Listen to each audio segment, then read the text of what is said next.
दोस्तों, आज हम इस वीडियो में बात करने वाले हैं ई मुद्रा शेयर की।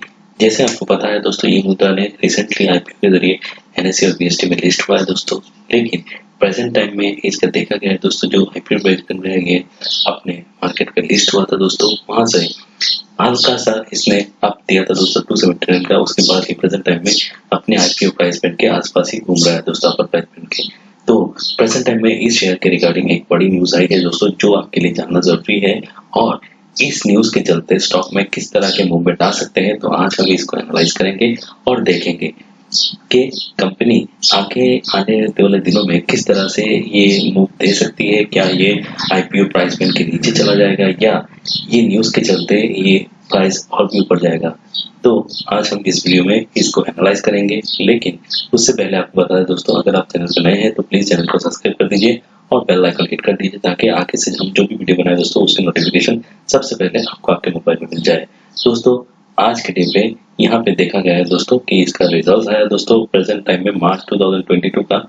और यहाँ पे देखे गए हैं दोस्तों, इसका जो रिजल्ट था वो कुछ हद तक यहाँ पे इम्प्रूव हुआ है दोस्तों। अगर यहाँ पे बात करें दोस्तों ईयर ऑन ईयर बेसिस पे, यानी मार्च 2021 से, तो आपको देखने को मिल रहा होगा इसका सेल इम्प्रूव हुआ है। लेकिन क्वार्टर ऑन क्वार्टर में इसका सेल ऑलमोस्ट सेम रहा है। ऑपरेटिंग प्रॉफिट जो है दोस्तों यहाँ पे मार्च से तो ज्यादा है, लेकिन अपने जो लास्ट क्वार्टर दिसंबर क्वार्टर है उसके आसपास ही है। इसका जो एक्सपेंसेस और सेल ऑलमोस्ट कांस्टेंट है, जिसके चलते इसका जो रिजल्ट आया दोस्तों ऑलमोस्ट दिसंबर 2021 के आसपास ही है। ऑपरेटिंग मार्जिन में 1% का बढ़ोतरी है। वही कंपनी को ज्यादा इंटरेस्ट पे करना पड़ा है दोस्तों, हालांकि डिप्रिसिएशन में 3 का कमी है, जिसके चलते इसका जो प्रॉफिट बिफोर टैक्स है वो 14 करोड़ के आसपास आया है दोस्तों। और लास्ट क्वार्टर में ये था 13 करोड़, और इसे मार्च 2021 में ये था 9 करोड़। तो ईयर ऑन ईयर बेसिस पे तो यहाँ पे देखने को मिल रहा है इसका रिजल्ट अच्छा है दोस्तों, जो कि लेकिन यहाँ पे जो क्वार्टर क्वार्टर की बात करें दोस्तों, तो ये ऑलमोस्ट कांस्टेंट है। और यहाँ पे जो नेट प्रॉफिट आया था दोस्तों दिसंबर में, यहाँ पे तो 10 करोड़ का था, वही इस बार बढ़ के 11 करोड़ हुआ है। और यहाँ पे ईपीएस में स्लाइड बढ़ोतरी देखी गई है, जो 1.48 था इसका ईपीएस दिसंबर 2021 में, वो भी इस बार बढ़ के 1.54 हो गया है। अगर ईयर ऑन ईयर बेसिस की बात करें दोस्तों, तो ईयर ऑन ईयर में देखने को मिल रहा है कि 132 करोड़ से इसका सेल बढ़ के 183 करोड़ हो चुका है। मार्च 2021 और मार्च 2022 के मिडिल में जो पोर्शन आता है दोस्तों, वहाँ पे इसका जो सेल है वो 183 करोड़ है, जो कि 132 करोड़ से बढ़ा है। वही ऑपरेटिंग प्रॉफिट मार्जिन भी बढ़ा है। ऑपरेटिंग प्रॉफिट मार्जिन और ऑपरेटिंग प्रॉफिट दोनों इसमें बढ़ते देखने मिल रही है दोस्तों। वही नेट प्रॉफिट में भी इसका जो रिजल्ट है वो 17 करोड़ से बढ़ के 41 करोड़ हो गया, जिसके चलते इसका जो प्रेजेंट ईपीएस है ईयर ऑन ईयर बेसिस पे वो बढ़ के 5.90 हो गया है। और ईपीएस जो मार्च 2021 पीरियड पे था दोस्तों 12 मंथ का, वहाँ पे 249 था। इसमें देखने को मिल रहा है ऑलमोस्ट ये ईपीएस है ईयर ऑन ईयर बेसिस पे डबल हो चुका है। और मार्च 2021 में कंपनी ने कोई डिविडेंड नहीं दिया था, लेकिन इस बार दोस्तों आपको देखने को मिल रहा होगा, यही इसका इम्पोर्टेंट पॉइंट है, इसने 21% का डिविडेंड अनाउंस किया है, जो मैं आपके रिजल्ट्स पे जाके दिखाऊंगा। हालांकि 19 में भी कोई डिविडेंड नहीं दिया था, 20 में भी कोई डिविडेंड नहीं दिया था दोस्तों इसने, लेकिन प्रेजेंट टाइम में देखने को मिला है 21% का डिविडेंड इसने अनाउंस किया है। और जो कंपनी को ज्यादा प्रॉफिट होता है वही दोस्तों डिविडेंड अनाउंस करती है या डिविडेंड देती है। कुछ कुछ कंपनीज ऐसी भी रहती है दोस्तों, जो अपने जो डिविडेंड ना देके कंपनी जो प्रॉफिट होती है उसको अपने कामकाज में ही लगाती है, तो वो भी शेयर अच्छे रहते हैं दोस्तों, ऐसा नहीं है वो खराब रहते हैं। लेकिन यहाँ पे हमको देखना पड़ेगा इसका कैश फ्लो कितना आया है दोस्तों, ऑपरेटिंग एक्टिविटी से, फाइनेंशियल एक्टिविटी से, और कंपनी किस पोजीशन में है दोस्तों अभी फाइनेंशियल एक्टिविटीज के चलते।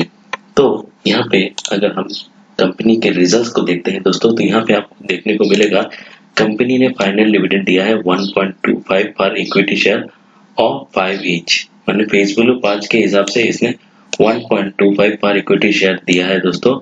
तो एक छोटी कंपनी के लिए ये बहुत ही अच्छा है। और यहाँ पे देखा गया है दोस्तों कि जुलाई 29 इसका फाइनल डिविडेंड जो होगा, इसका रिकॉर्ड डेट होगा। वही डिविडेंड अगर मिलेगा दोस्तों आपको, तो अगस्त 2008-2022 के पहले इसको मिल जाएगा। हालांकि कंपनी ने कुछ कुछ चेंजेस किए, जैसे स्टैट्यूटरी एडिटर में अपॉइंटमेंट नहीं किए दोस्तों, MS सुलियन कंपनी चार्टर्ड अकाउंटेंट से उनको अपॉइंट किया है। वही देखा गया है दोस्तों, इसका जो प्रेजेंट टाइम में कंपनी अपने जो पहले जो रजिस्टर्ड ऑफिस थी जहाँ पे उसको शिफ्ट करके दूसरे पे लेके गई है। सेक्रेटरी ऑडिटर भी नए डाले हैं दोस्तों कंपनी ने।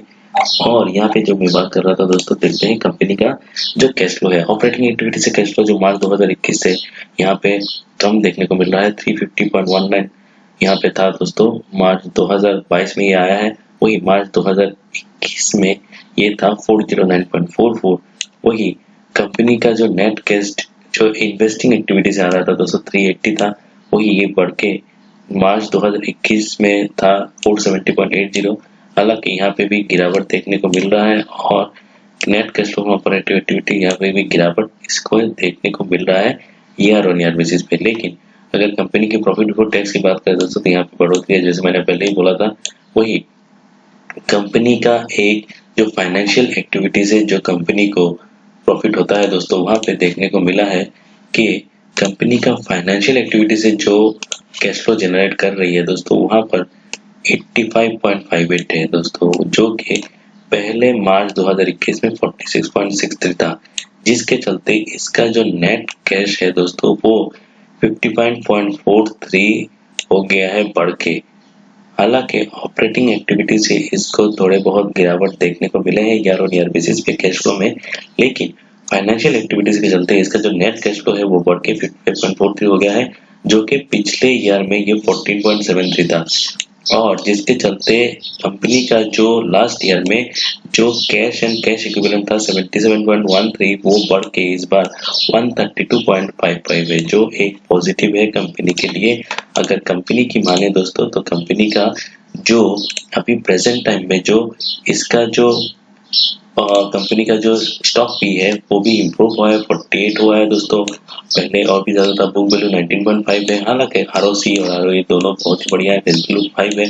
करंट रेशियो और क्विक रेशियो दोनों अच्छे हैं। क्वार्टर में प्रॉफिट हालांकि स्लाइटली इम्प्रूव हुए हैं दोस्तों, लेकिन ईयर ऑन ईयर बेसिस पे अच्छे हैं दोस्तों। और प्रॉफिट जो है तो ईयर ऑन ईयर पे और भी बहुत बढ़िया है। हालांकि प्राइस टू सेल ज्यादा है दोस्तों, EBITDA भी ज्यादा है। लेकिन अगर इंडस्ट्री पी की बात करें दोस्तों तो इंडस्ट्री पी से ये स्टॉक अभी भी ऊपर ट्रेड कर रहा है, इसका पी अभी भी इंडस्ट्री पी से ज्यादा है।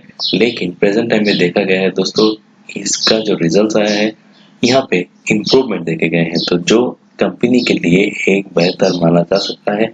और कंपनी का जो अभी प्रेजेंट टाइम में जो कंपनी जो कैश इक्विवेलेंस है उसको भी इम्प्रूव किया है। पिछले क्वार्टर में जो कंपनी का कैश था वहां से ये इम्प्रूव हुआ है दोस्तों। इस बार कंपनी ने कैश फ्लो जनरेट किया, हालांकि ऑपरेटिंग एक्टिविटी से इतना इम्प्रूव नहीं है, डाउन ही है दोस्तों लास्ट मार्च 2021 से। लेकिन यहाँ पे फाइनेंशियल एक्टिविटी से कंपनी को प्रॉफिट हुआ है, जिसके चलते इसका नेट कैश फ्लो इम्प्रूव हुआ है। और कंपनी ने एक बहुत ही बढ़िया डिविडेंड अनाउंस किया है 1.25। अगर आपका इसमें होल्डिंग है दोस्तों तो आपको पर शेयर यहाँ पे 1.25 का डिविडेंड मिल जाएगा, जो कि कंपनी के लिए एक बहुत ही बढ़िया है। और कंपनी पहले कभी डिविडेंड नहीं देती थी, इस बार ये डिविडेंड दे रहा है, जिसके चलते मुझे लगता है दोस्तों आने वाले दिनों में अगर मार्केट सपोर्ट करता है दोस्तों तो कंपनी का शेयर जरूर इस वजह से ऊपर की तरफ जाएगा दोस्तों। और इसका जो 52 का हाई है वो जरूर ऊपर जा सकता है। लेकिन प्रेजेंट टाइम में मेरा मानना है जो लोग शॉर्ट टर्म प्लेयर है वो ही यहाँ पे एंट्री ले।